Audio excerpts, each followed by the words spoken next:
Om Namah Siddhebhya. In the previous videos, we learned what are the different things that the world consists of and what is the structure and the function of these things. Now it is time to understand how to differentiate between things. Jain Dharma has a concept of चतुष्टय, जिसके आधार से हम वस्तुओं की भिन्नता को जान सकते हैं. इंट्यूटिवली वस्तुओं के बीच रही भिन्नता को हम जान जाते हैं. जैसे कि हम कभी कोई चॉकलेट देखते हैं तो हम जानते हैं कि वो रैपर अलग है और चॉकलेट अलग है. उसी तरह जब हम क्रीम बिस्किट को देखते हैं तब भी हम जानते हैं कि क्रीम अलग है और बिस्किट अलग है. कभी कभी ऐसा भी होता है कि भिन्न भिन्न वस्तुओं को एक साथ मिलाया जाता है. वो इस तरह मिलाया जाता है कि उसे बाद में भिन्न नहीं कर सकते. जैसे कि गरम मसाला. अनेक प्रकार की वस्तुओं को मिलाकर गरम मसाला बनाया जाता है. एक बार मसाला बन गया तो उसके अंदर डाली हुई भिन्न भिन्न वस्तुओं को हम अलग नहीं कर सकते. फिर भी हम जानते हैं कि वो वस्तु भिन्न भिन्न ही है.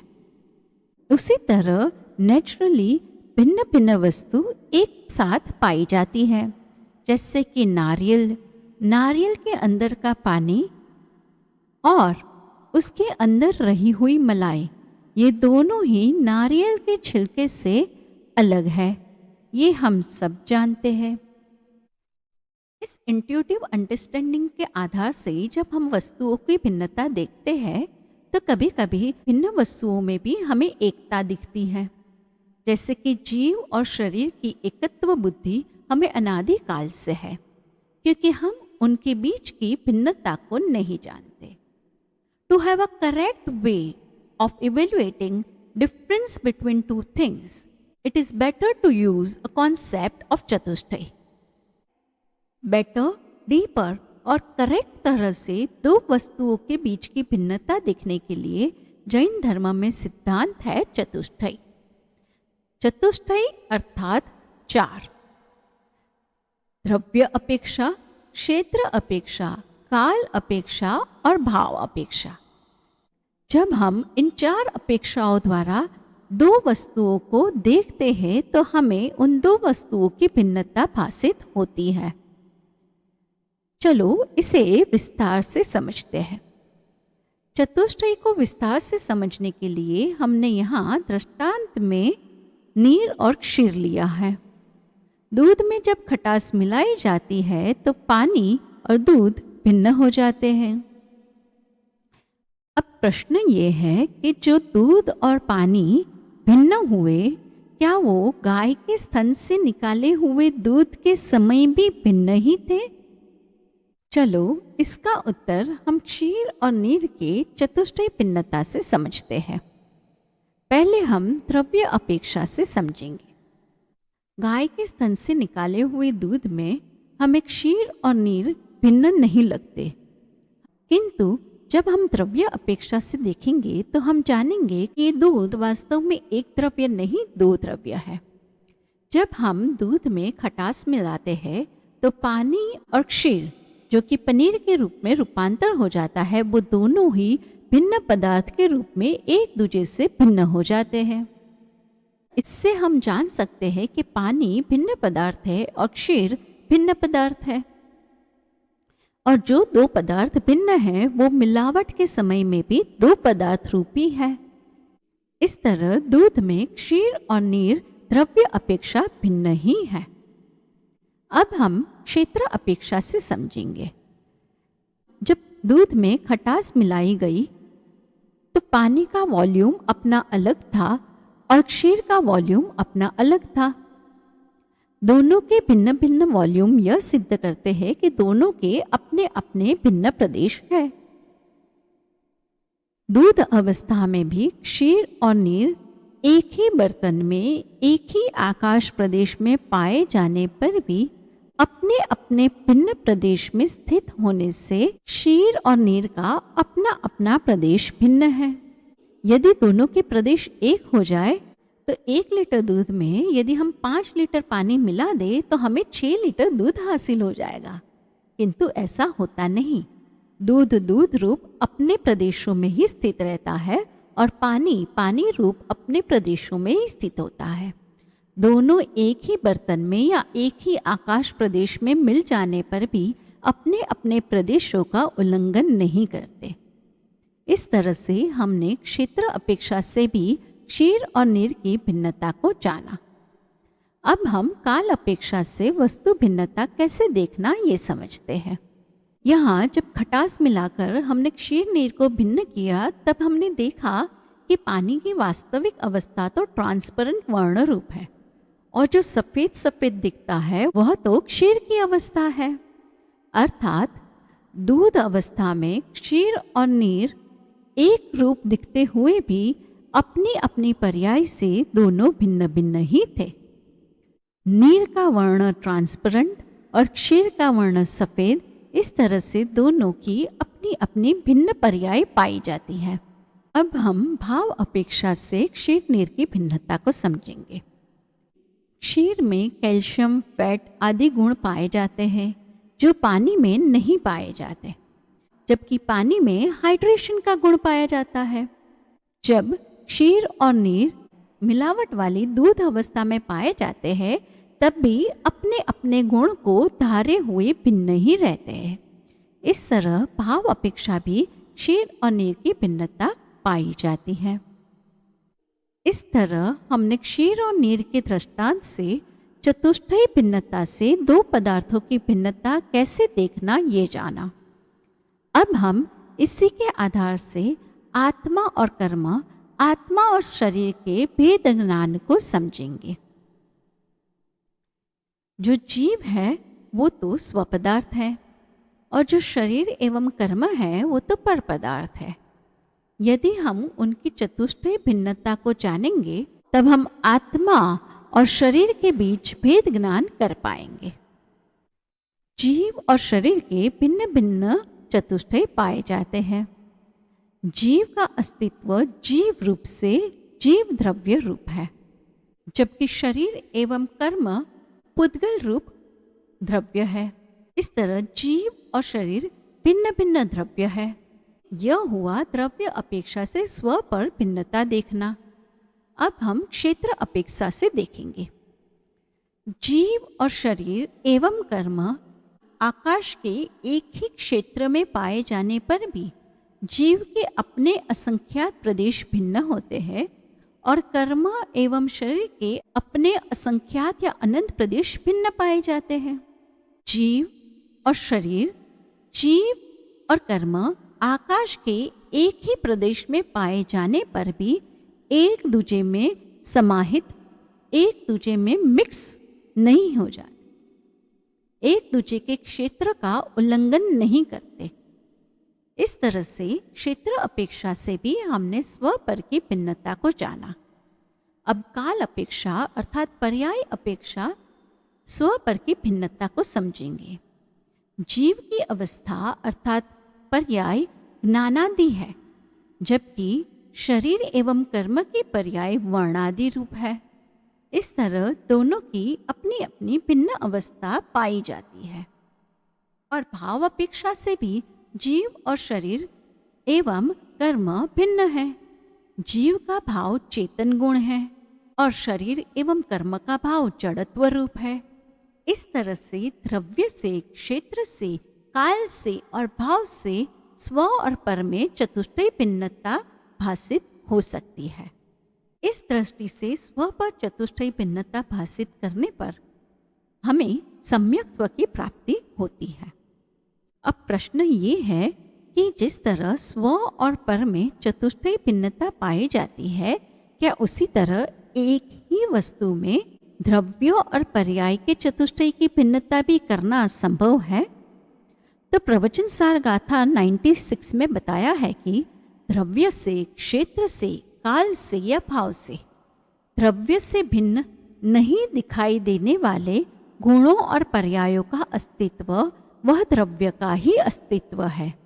अर्थात द्रव्यों और गुण में, द्रव्यों और पर्याय में द्रव्य क्षेत्र काल भाव से भिन्नता नहीं दिखाई देती, क्योंकि है ही नहीं। क्यों? क्योंकि दोनों का अस्तित्व एक ही है। ये बात हमारे अनुभव सिद्ध भी है। जैसे कि ये एक त्रिकोण वस्तु है। अब ये त्रिकोण वस्तु में से यदि हम चतुष्टय द्वारा द्रव्य पर्याय को भिन्न कर दे, अर्थात द्रव्य का द्रव्य क्षेत्र काल भाव पर्याय के द्रव्य क्षेत्र काल भाव से भिन्न कर दे, तो क्या ये संभव होगा? चलो समझते हैं। यहाँ जो द्रव्य रूप त्रिकोण बताया गया है उसमें हल्का सा सफेद रंग दिखाया गया है, किंतु ये सफेद रंग तो वास्तव में पर्याय है और वो द्रव्य क्षेत्र काल भाव से द्रव्य से भिन्न है। तो यदि हम ये द्रव्य में दिखाई गई हल्की सी सफेदी को निकाल दे, क्योंकि क्षेत्र से पर्याय द्रव्य से भिन्न है, यदि उसे निकाल दे तो फिर द्रव्य रूप तो कुछ बचेगा ही नहीं। इस तरह हमारे अनुभव से भी सिद्ध है कि द्रव्य और पर्याय के बीच में द्रव्य क्षेत्र काल भाव भिन्नता नहीं होती। अब यही बात तर्क से भी समझते हैं। त्रिकोण एक वस्तु है, उसके द्रव्य क्षेत्र काल भाव होते हैं। अब यदि हम वो द्रव्य क्षेत्र काल भाव में से द्रव्य के चतुष्टय अर्थात द्रव्य का द्रव्य क्षेत्र काल भाव और पर्याय का चतुष्टय अर्थात काल का द्रव्य क्षेत्र काल भाव भिन्न करेंगे, तो फिर हमें क्षेत्र और भाव के भी चतुष्टय भिन्नता करनी होगी। अब आप ये कहिए कि त्रिकोण का क्षेत्र तो हम समझा सकते हैं, किंतु त्रिकोण के क्षेत्र का क्षेत्र, ये क्या ग्रामर हुआ? उसी तरह से त्रिकोण की पर्याय तो हम समझते हैं, किंतु त्रिकोण के पर्याय की पर्याय ये क्या होता है? ये तो तर्कयुक्त है ही नहीं। इस तरह हमने आगम, अनुभव और तर्क से जाना कि एक ही वस्तु में द्रव्य पर्याय के चतुष्टय भिन्नता नहीं हो सकती। आचार्य ने भी लिखा है, न द्रव्येण खंडामि न क्षेत्रेण खंडामि न कालेन खंडामि न भावेन खंडामि। मैं अपने आप को द्रव्य से, क्षेत्र से, काल से या भाव से खंडित नहीं करता। इस तरह हमने जाना कि स्व पर चतुष्टय भिन्नता तो संभव है, किंतु एक ही वस्तु में द्रव्य और पर्याय की चतुष्टय भिन्नता संभव नहीं। अब तक हमने वस्तु के चतुष्टय को समझा, अर्थात वस्तु को द्रव्य अपेक्षा, क्षेत्र अपेक्षा, काल अपेक्षा और भाव अपेक्षा से समझा। अब इन चारों अपेक्षाओं में भी हम दो प्रकार की दृष्टि कर सकते हैं, भेद और अभेद। अर्थात जब हम वस्तु को द्रव्य अपेक्षा भेद दृष्टि से देखते हैं तो वस्तु धर्म रूप दिखती है, और वही वस्तु को जब द्रव्य अपेक्षा अभेद दृष्टि से देखते हैं तो वो धर्मी दिखती है। वैसे ही वस्तु को जब क्षेत्र अपेक्षा देखते हैं तो भेद दृष्टि से वहाँ प्रदेश दिखते हैं और अभेद दृष्टि से वह प्रदेशी दिखता है। उसी तरह जब हम वस्तु को काल अपेक्षा देखते हैं तो भेद दृष्टि से हमें पर्याय दिखती है और अभेद दृष्टि से वह वस्तु पर्यायी दिखता है। और भाव अपेक्षा से जब हम वस्तु को देखते हैं तो भेद दृष्टि से हमें गुण दिखते हैं और अभेद दृष्टि से वही वस्तु गुणी दिखता है।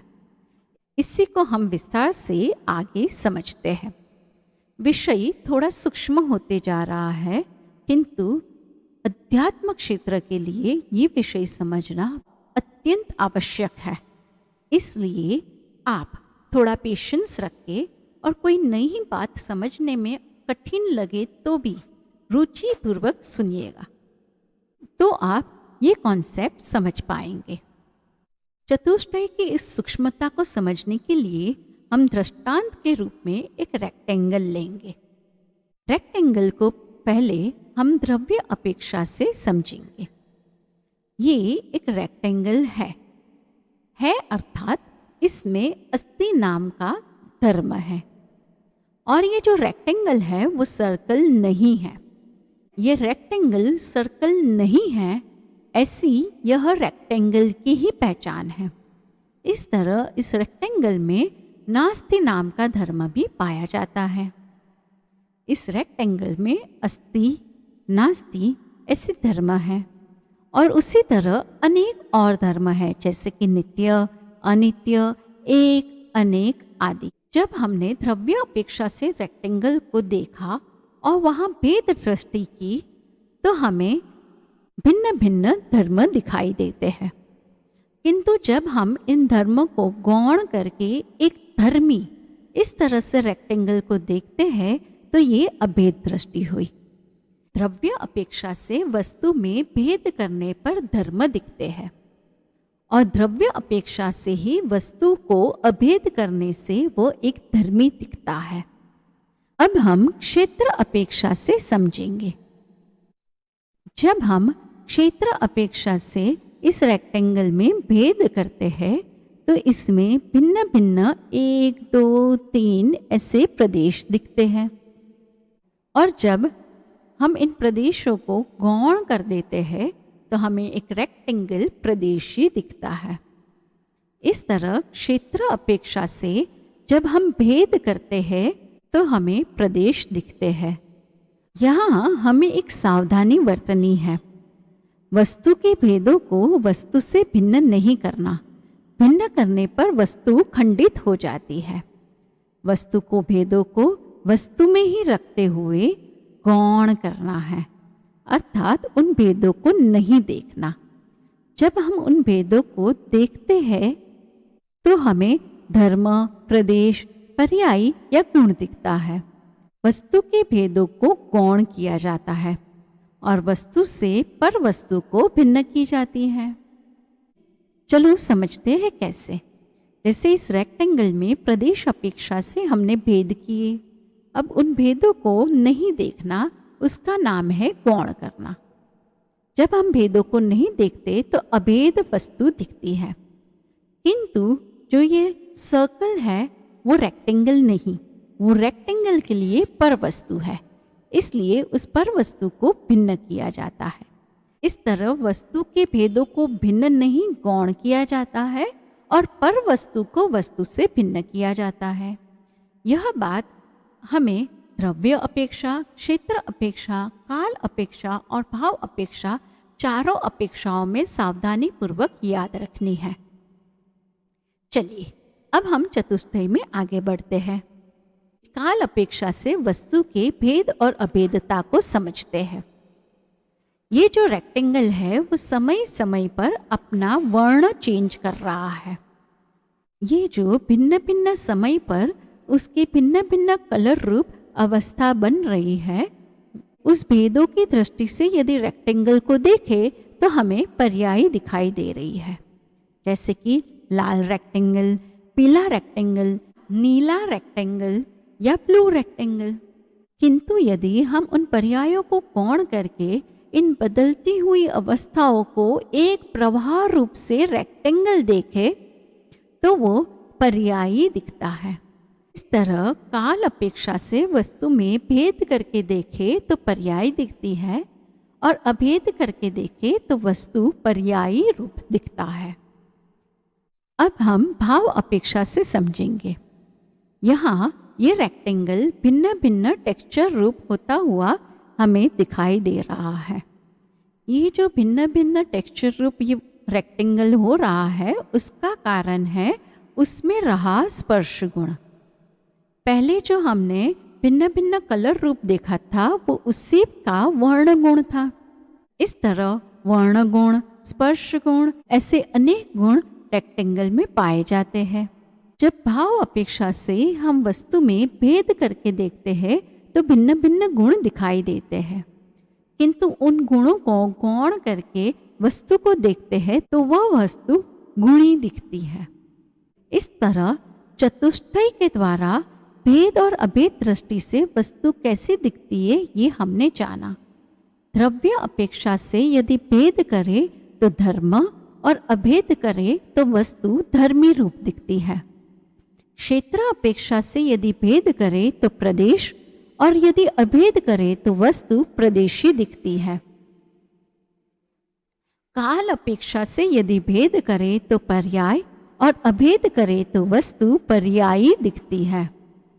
भाव अपेक्षा से यदि भेद करे तो गुण, और यदि अभेद करे तो वस्तु गुणी दिखती है। इस तरह हमने चतुष्टय द्वारा स्व पर भिन्नता भी जानी और एक ही वस्तु के चतुष्टय को भेद और अभेद दृष्टि से कैसे देखना यह भी जाना। आशा है ये सूक्ष्म विषय आप समझ पाए हो। यदि नहीं समझ पाए तो इस वीडियो को बार बार देखिए और हमारे आगे आने वाले वीडियो को भी देखिए। धीरे धीरे अध्यात्म आपको समझ में आने लगेगा। Thank you.